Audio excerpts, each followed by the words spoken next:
This assessment asks us to draw a mechanism for the hydrolysis of this imine.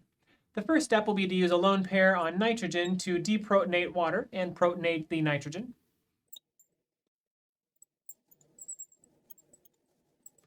That gives us a protonated nitrogen intermediate, and that intermediate can be attacked by hydroxide to form a new carbon-oxygen bond.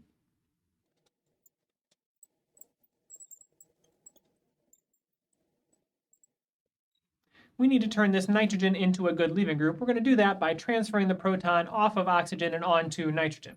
So we'll take another molecule of water to take the proton off of the OH group.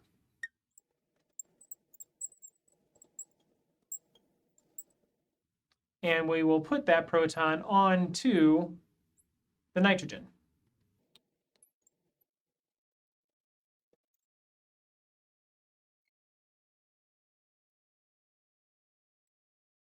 That gives us a protonated nitrogen intermediate. That can be a good leaving group. We can then use the O- to reform the carbonyl and kick out that ammonia, and that will form our final product of the carbonyl kicking out ammonia as a leaving group.